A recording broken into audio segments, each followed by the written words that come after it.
It is time to get back into our study. I think looking around, a lot of us have been here and kind of in the loop when it comes to this particular study on living grace and why we're in it, as far as we're in a season where there's a lot of division and there's a lot of butting of heads, and we're looking at how can we do our part as the church, as individual Christians, as missionaries, as ambassadors, to be able to live in such a way that we're building the kingdom as we come out of this season, as it appears prayerfully we are starting to do so, and to do what Christ has here instead of just trying to get back to the way it used to be.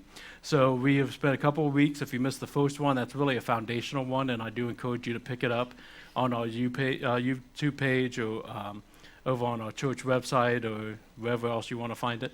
Right Now Media, the iTunes, all that fun stuff, to get a really good, strong understanding from a biblical perspective of what we're talking about with grace and what it means to live grace.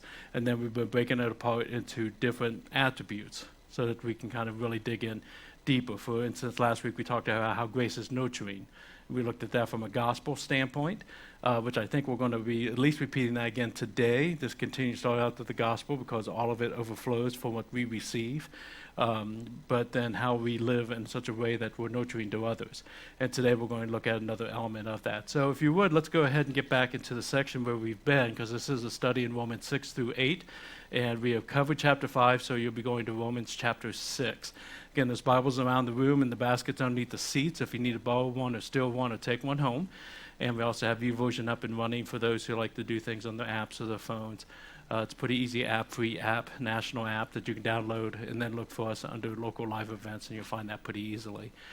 So as you're turning there, and we're going to read a little, talk a little, I will share with you how I did on the Super Bowl. I ate too much at the Super Bowl again. I told you I was going to. It's been 10 pounds down since Florida, so I'm not complaining. But we did, Dad and I did eat a lot, and I did not feel bad the next day. So obviously 2 cheat days in a row, might as well go for 3. No, I just kidding. But things did go well, and we had a good time at the Super Bowl. I asked Dad, and he's watching, so I have to make sure I'm behaving somewhat. But I asked Dad if he happened to watch church that morning, and he said he did, and he even took notes, and he pulled out 1.5 pages of notes that the old man took and wrote down. And I was feeling, that's pretty good. That's pretty good. And then I looked at it, and the very top thing said I should have smacked that boy more when he was younger. And I'm like, Dad, that is not, okay, maybe that's not what he put. Maybe I'm in trouble for that one. I was better be in trouble with Dad instead of the wife for once. Okay, so I think I bought you enough time that we can get into the scripture. So let's start out with verse 1 and see what we find today. As Paul continues to write, he says, what shall we say then? And again, we have to know and kind of bring back to the table. He's been talking about grace and how awesome the grace is that God has given us, that Jesus has given us through the gospel. So as we receive that, what shall we say then? Are we to continue in sin that grace may abound? By no means. How can we who died to sin still live in it? Do you not know that all of us who have been baptized into Christ Jesus were baptized into his death? We were buried, therefore, with him by baptism into death, in order that, just as Christ was raised from the dead by the glory of the Father, we too might walk in the newness of life. So the question really starts out with, if you look at what he says, it's like, so what do we do with this? What should we do with this grace? And the proposal he puts out is he kind of assumes the worst case scenario is that we take it for granted. Or we continue to say, well, if I sin, God's got me, he'll forgive me, it's a good thing, and he's just so patient with me, and so I can just do kind of whatever I want. And that's kind of an extreme reaction. I think I don't know of too many people that I have met with or talked to from a pastoral standpoint that says, well, I'm going to heaven, so I can just do whatever I want. I don't think that's the prominent view. I think a lot of us maybe kind of tend to think that sometimes, but we never would say it out loud. But what I think what most people end up getting into is the standpoint of I'm saved, I am going to go to heaven, I'm better than what I was yesterday, I give a lot of my life to Jesus, but these things here, they're mine. And we walk with some kind of certain weird balance of trying to figure out that, okay, I'm a Christian here, but I still like going out and getting trash with my friends, or I still like taking a look at a porn, or I still like flirting with that person that's not my spouse, I still like to do these things. It's like that. That's really not that big of a deal. I haven't crossed a line of some sort here. It's just most of it's for Jesus, but I still kind of have my coping. The thing that kind of gets my anxiety and makes me feel better about myself. There's a lot of things, if we're really honest with ourselves, that we still embrace to have control of our finances, our schedules, our relationships, the way that our day goes, the way that we say yes to Jesus when it's convenient for us, the way we say no to him when we just want some downtime watching Netflix or taking to doing our own thing or getting the net. I mean, there's a lot of things that we really, if we're honest, is not exactly 100% sold out, but that we're carrying a certain amount of weight too. I met with a friend of mine this past week that we were really good friends at that time. Again, I know I referenced it at different times, but in my early 20s when I was arrested for stealing money from a place I worked at, again, everybody I knew saw the Christian Tom. And I completely, 80% all in, but there's 20%, this gets control of my finances, I need to, this is the way I start justifying it, it's really not hurting anybody, or this and that. There's that 20% that continued to set up that God ended up having to lay me out to make me look up and expose it to everybody, and that 80-20 doesn't make any sense anymore and doesn't really matter anymore. We think we can control it and we can't. That's abuse of grace. And God's a jealous God, and he will get through to us. So Paul's trying to get through to us before we have to get laid out, which is a good thing, right? So it really invites us to say, what are we doing with this grace? Are we living this grace through? Are we growing by this grace? What are we doing with it? And so he asks that question, should we keep on sinning because of grace? And then he makes a very bold statement in verse 2, absolutely not. By no means. In no way should you be continuing to sin to be able to fit in or to be able to have that quick fix or whatever the case. But he starts out with a very clear message of we are dead to sin. And so the question beckons for me to ask or for you to ask, am I actually dead to sin or am I dancing with it? Or am I coding it? Am I flirting with it? Where do I take that aspect of things? And so as he's talking about this, he brings in an analogy of baptism. And again, if all goes well, we've got two people that are getting baptized next week. And when I say all is well, one is dealing with some medical issues and some different things. So we'll just kind of see how the Spirit flows and how the reality flows. So it's kind of an interesting time that we come up on this to look at it from a baptism standpoint. And when he looks at baptism, it makes me kind of stop and think and breathe about the sacraments and the gifts, these symbolic gifts that God's given us to connect with him in some kind of physical way through symbolism. And I think at least for those of us who grew up in church, we sometimes take that for granted. Yeah, I know communion, that's the blood, that's the body, yes, he died for me. But I don't know if we really attach to just the reality of what that gift is as we take communion.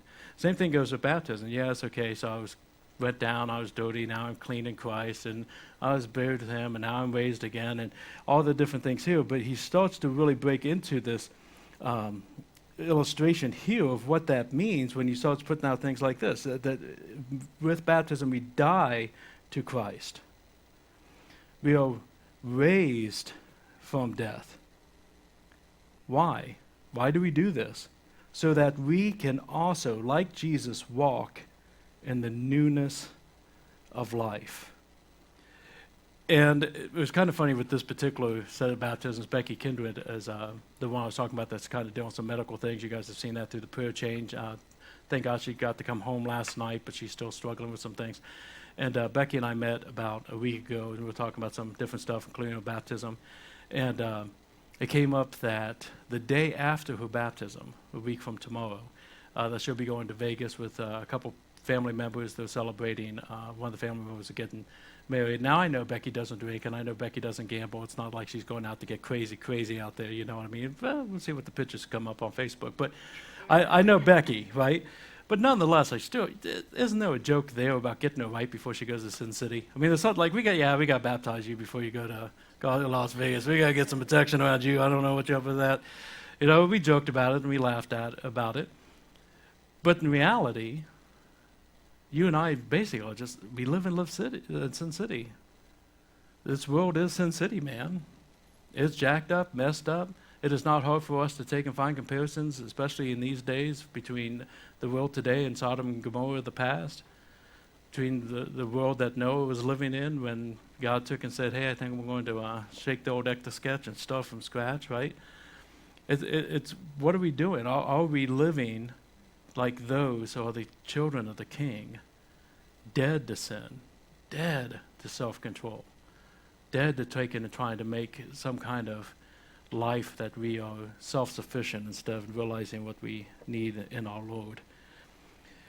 As we continue doing this, he writes in verse 5, if we have been united with Jesus in a death like his, we shall certainly be united with him in a resurrection like his. We know that our old self was crucified with him in order that the body of sin might be brought to nothing, so that we would no longer be enslaved to sin. For one who has died has been set free from sin. Now, if we have died with Christ, we believe that we will also live with him. We know that the Christ being raised from the dead will never die again. Death no longer has dominion over them. For the death he died to sin once and for all, but the life he lives to God. So you also must consider yourselves dead to sin and alive to God in Christ Jesus. Now, last week we kind of compared Adam with Jesus, was kind of where he went at the end of 5.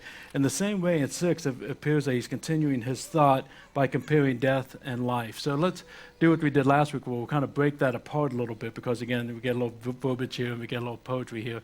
But with the help of Chris, we'll put up the things when it comes to death and some of the things that stand out. Death means the total end of. That's the working definition that we're going to be working with. So if we are dead to sin, it's the total end of. We are crucified with him. We are united with him. Our old self is dead. It's the total end of the old self, and it's brought to nothing. This is what Paul's telling us it should be when it comes to our lives. That God had an initial purpose. There's a reason that you have been created. There's a goal that he has for your life that he wants to guide you into, or maybe even as, again, maybe there's something that with your spouse, maybe something individually, maybe something as a family, maybe through the church, maybe in the community. He has purposes for you. And to get there, we've got to give up the old sinful part to be able to have the fullness of what he has for us. I remember an old analogy somebody was talking about where Moses was wanting to see God. And God was saying, man, nobody can see God without dying. You know, it's not, why don't you go in this cave, I'll put my hand over it, I'll pass, I'll let you see my back. I mean, that's, anything more, you're just going to explode. And somebody was kind of talking about that analogy, you can't see God unless if you die. So if I die more to self, how much more God do I get? They can't exist together. There is no equal together. It's like the sewage water and the spring water coming together. It just doesn't work this way. And he calls us to death, a total end of. On the other end, when he's talking about life, we'll bring that part up. Thank you, Chris. Then we look at a definition of alert, active, animated, where it's moving. It's not sitting at home in the dark, taking and pounding at the walls or screaming at the... We are called to life. Life. Resurrected with him, united with him, no longer a slave to sin. Are you a slave to a sin? Maybe not all sin, but do you have a pet sin? Do you have something that you continue to struggle with? Do you have something that you don't struggle with anymore because it's just, that's your one thing? I want my one thing. Are you set free? Those are the type of things that Paul's taking and inviting us to look at today. So if we're looking at sin, and I don't know, this might sound a little weird, and I don't even know if it's going to come out right or whatever the case would be, but as I was studying through this, I started to think about, what if we looked at the sin that is in Tom? What if we look at the sin that is in you and look at it as it's literally supposed to die like Christ, to be able to have that life? What if we thought about our sin in such a way that it was beaten, abused, mocked, spit in its face, found guilty, ripped to the point of almost being dead, carry a cross down the road to Golgotha with people screaming and yelling at it and calling it filth, to be laid down on a cross, to have the nails pierce the hands and the feet, and to be pulled up in such a way that it suffocates to death, except for when it's pulling itself up by its last fragments on those very nails so that they can get a breath to open up their lungs. And to after hours of agony, die. And just to make sure it's dead, you stab it in the side with a spear so that there's not even an appearance of death, but it's dead. That's what sin dying like Christ looks like. When I was raised, it was you say a little prayer and everything's good. If you just say this words, those are the magic words. And I don't know if I was really raised in the churches that I grew up in, a little bit more so at camp, but at the churches I was raised in, to really think about killing my sin and what Jesus did to defeat and have victory over that sin. That's when we start getting serious about struggling with sin instead of living with sin. That's when we start finding victorious living, when there's more death to ourselves and more of God. This is the gospel that he died for, that he took all that to show us just how serious sin is. And that we have no business, nor is it healthy for us in any way, shape, or form to try to dance or to flirt with it. If we put the two together, Chris, the next slide would just be the two together there. Then we start seeing kind of a model of what God is calling us to. When we look at Romans 6, and that last little section that I put there. For the death he died to sin, once and for all. But the life that he lives to God. So you also might consider yourselves dead to sin and alive to God through Jesus Christ. When we make this comparison, I think it gets a little bit clearer, a little bit easier to see that what Jesus went through, to how serious we should look at our sin and the life that he calls us to. And I think when we have that understanding of the gospel, and when I think we have that understanding of grace, which again we will continue to repeat over and over again to get us in that right place before we hear it, then we can start talking about how gracious living through God to us and out to others to the overflow is all about humility. Living grace is humble, is what I want to look at with you today. And the only way we get that is we understand all that God's done and how limited we are, how much he loves them versus how much I love them. And then we start moving into some new ways of living. So with that on the table, I started going through and looking at some different things when it comes to humility. And once again, I think we're going to be doing this a lot. I want to make sure we have this common definition. So let's talk about humility. Humility is having or showing a modest or low estimate of one's importance. It does not say low esteem, but low estimate.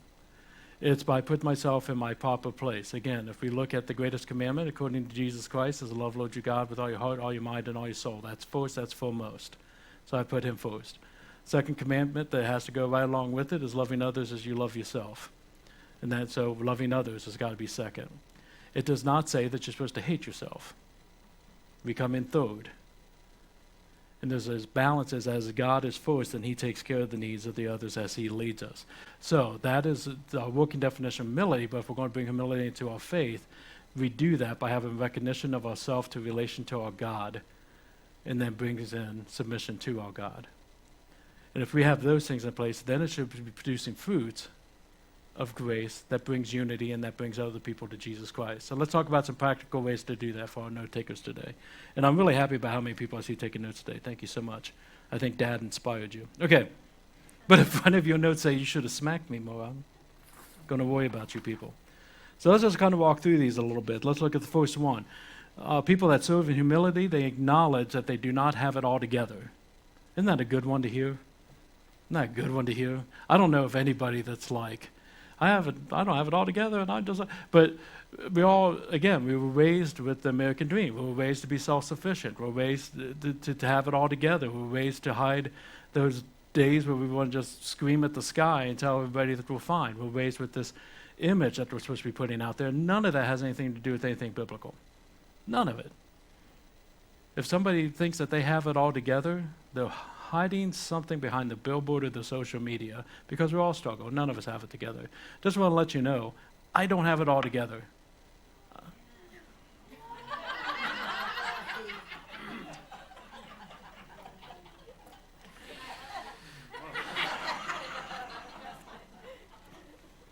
I'm telling you, I know for a fact, somewhere in here, Paul said something about a wife being submissive. Oh, it's crossed out in mine. I'm not by my handwriting. Sinner. Okay. But I know I don't. And I remember one of the things that used to stress out Mom all the time is like, I would talk about my failures up here, and Mom would be like, you're going to get fired if you do that. I mean, that's just not the churches we were raised in. You're going to get fired if they find out that, about this or that or whatever. I'm like, Mom, we don't fire people for that. We fire them when they hide it, and then it gets exposed, and it will get exposed. So we're not supposed to have it all together. And I do pray for churches that I see where the pastor looks perfect and everything is great and grand, and it's all self-improvement and self-motivation speeches and those type of things. If we're not in the Word, it's a facade. It was never that way. The only one that pulled that off was Jesus, and even he had plenty of bad days. He just didn't sin in the midst of it. We're not supposed to have it together, and humble people know that. If you meet somebody who's all about everybody depending on me and be codependent on me, then there's some danger zone. So if you don't feel like you have it all together, you don't know if you feel like you're worthy to do this and that, we're going to talk about some confidence things, but you're in a better spot than some others who are making millions of dollars and on TV all the time. So that's a good thing. We just acknowledge the fact that we don't have it together. We need help too. And number two, that we know the difference between self-confidence and pride, and that's what I was talking about it leading into, is that we are supposed to be confident, but not prideful. You are a child of the risen King. You have been gifted by him for ministry. In those giftings, we have to discover those, we have to work on those, we fine-tune those, but he has called you and prepared you for something. You should be confident in that. That's something we should be working on within our discipleship. He has called you into certain roles in your life. You remember Sesame Street, how one person was all these different roles or whatnot. You're a husband and a dad, and you're a mom and a sister and your brother and your parents and you're a child and all these fun things. We're put into those roles for reasons. One, for nurturing, and two, to further the kingdom of God. He's prepared you for that. He's working with you on that. He's giving you that responsibility that you're accountable for. You should be confident in those areas. You should be able to be confident in the things that he has designed within you. Just don't be a joke about it. Don't be cocky about it. Christians should be confident but not cocky. If you're on the other spectrum where you don't feel like you're any good whatsoever, I would love to talk to you more about that. Because the whole thing about him preparing and gifting and calling is for you just as well. So we shouldn't be broken, but we shouldn't be cocky either. Number three, humility and grace living looks like this. It seeks to add value to others. And that's an easy one to really do a self-assessment on. How much time do you spend thinking about how you add value to the lives of others? And let me make it harder. How much time do you spend seeking to add value in the lives of others that don't live in the same house as you? Because our self-focus is not just on me, it's on the people who live in my home. We get very comfortable with just really focusing on our family and our family's needs. How do I seek to add value to the lives of others? Because I'm not sure if I can really be the thumb if I'm not really doing my part for what the body's supposed to be doing. So humility would be taking a look at how I'm helping people. If somebody's snowed in, if somebody's having a struggle, if somebody needs an ear, there's definitely opportunities there. Number four, if you're living in humility, you take responsibility for your actions. Which makes you a little less quick to judge others, to complain about others, whether you know them, whether it's what you see on media, whatever it is in life, you're slower to judge others and you're quicker to self-correct. When you see it within yourself, to self-correct. And I think sometimes we got to give ourselves permission within this too. It's okay for you to mess up and fail. It's okay for you to fail in times. I was reading this week as I was doing my studies, there was a quote, somebody said, sometimes you don't see the best path until you stray away from it. It's okay if you make a decision. You get to a place that just like feels like you're bumping heads and nothing's working out and everything. You look over to the side and said, oh my gosh, if on that last crossroad I went left instead of right. Great, go back, turn left, see what God's doing over there. But just be quick to self-correct. Be quick to know that you need him. Be quick to say that I don't have it all together. And then you're starting to see some humility as well as some freedom within your life. Number five, people are humble know that nothing is below them as God leads them. Nothing is below them if God leads them when it comes to humbly serving God and serving others. Now, I purposely phrased it that way because I don't want anybody to say, okay, nothing's below me, I guess I'll go put my head in the toilet over here for no apparent reason. That's not the calling at all. But if God calls you to something, and you say, well, I don't like doing missions, or well, I don't really want to, get into that or do that, then there's an issue. One of the things I remember when I was going my pastoral training, they were talking about, this illustration of you got an older, mature, good-looking pastor.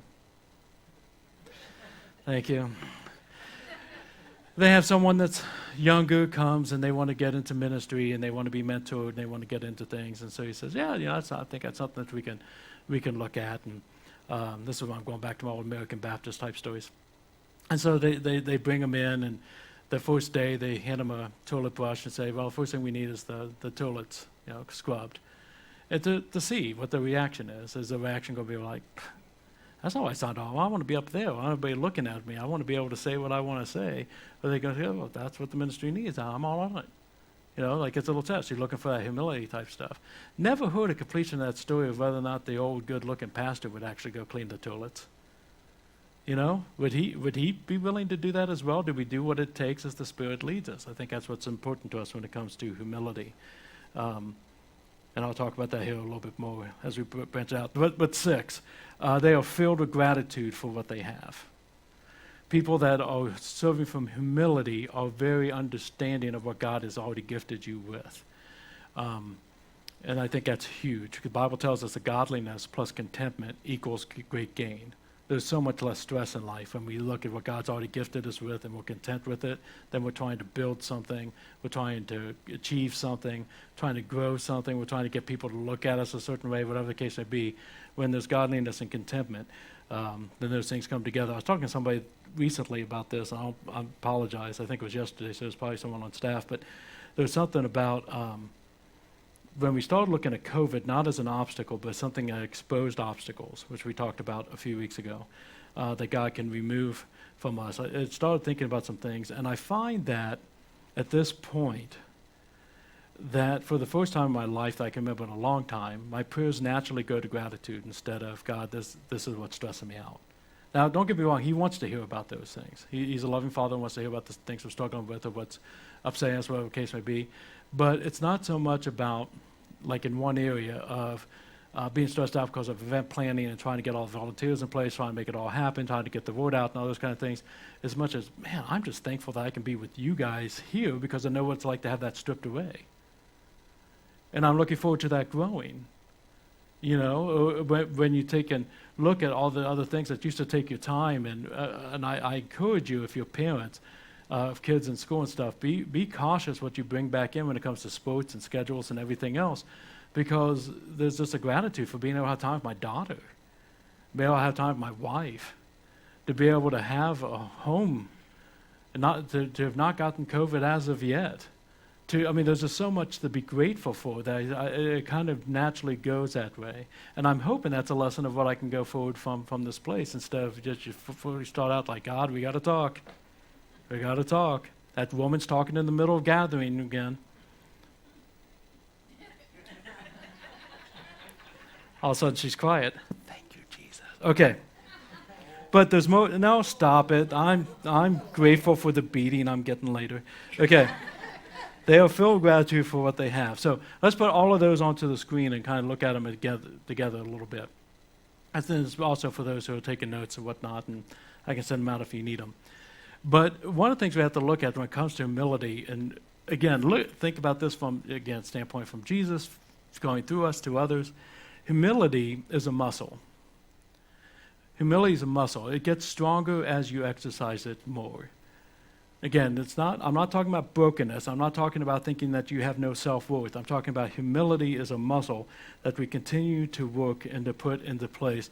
And we saw Jesus do that in his lifestyle, and we saw it that he's called us to do the same.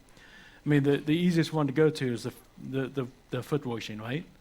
When Jesus is sitting right there at the front of the table, he's in his place of leadership. He has his garment of leadership, and he chooses to stand up, take off the outer garment, put on the apron of a servant, and wash their feet. They didn't ask for it. It was something that God put on his heart, and that he did it. And then he says, once he took off that apron, he put back on his cloak, he sat down in his place of leadership, says, guys, do you understand what I just did? I want you to do the same. I want you to love in tangible ways, and nothing is below you. If it's not below Jesus, it's definitely not below us. So the question becomes, if right now I said, hey, we're going to have a foot washing service, take off your socks, take off your shoes, come up here and find somebody that you just want to minister to and wash their feet, would you have some qualms about that? Some of us have qualms about taking our shoes off in front of people. Others of us would qualms of cleaning somebody else's feet. We were joking earlier, Tiffany, Brent, and I. Brent got his woman, what'd you get her for Valentine's Day? Was it a foot massager, like foot spa thing? Look at him go. Look at him. And I was saying, we were talking something about other people using it. He doesn't use it, so she's fine. They're in the house by themselves. They don't have anything to worry about, but they got a dog. And so we were joking about, well, I think you were joking about if the dog drank out of it after a spa treatment. I started joking about the dog adding to it before the foot treatment. Right? In all honesty, I don't know what it is. We're really sensitive when it comes to feet and feet washing. We've never done a foot washing here. And can I just admit something to you? For a long time, there was a couple times I felt it, and there was somebody that was prominent within our church that I knew would never be able to pull it off. And we've never done a foot washing here. That's on me. That's on me. What do you say to Jesus? That's just a little bit too far, man. Jesus says, I call you to follow me in my footsteps. So, where does humility come into play with Jesus to you? If you just stop and think about that, what's Jesus doing this to you? What does that look like? If you think about his power, his majesty, his perfection, and how he treats you, how he speaks. It's crazy that sometimes we get cocky enough to say, God, it's not fair that this is going on in my life because I'm too good of a person. I shouldn't have cancer. Or I shouldn't have this struggle or that struggle. Isn't it crazy? Especially since that's really just from the corruption of sin. That's not God punishing you anyways. That's all mess up. He never planned for cancer. Think about the way, how humble he is to you. Because I think if we get our minds around that, again, then it becomes a natural overflow. How dare I think I'm above somebody else? How dare I think I'm above serving somebody else? If this is what the Lord of Lords does for Tom, with every heartbeat, with every breath. How are you showing humility before your family?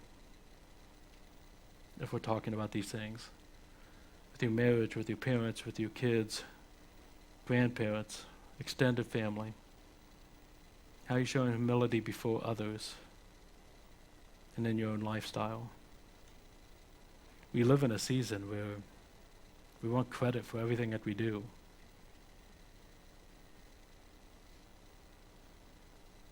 Tell me I'm wrong.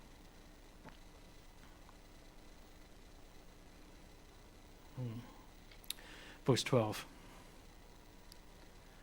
Let not sin therefore reign in your mortal body, to make you obey its passions. Do not present your members, your hands, your feet, your heart, your mind. Don't present your members to sin as instruments for unrighteousness, but present yourselves to God as those who have been brought from death to life, and your members to God as instruments for righteousness. For sin will have no dominion over you, since you are not under law, you are under grace. For sin will have no dominion over you, since you are not under the law, but under grace.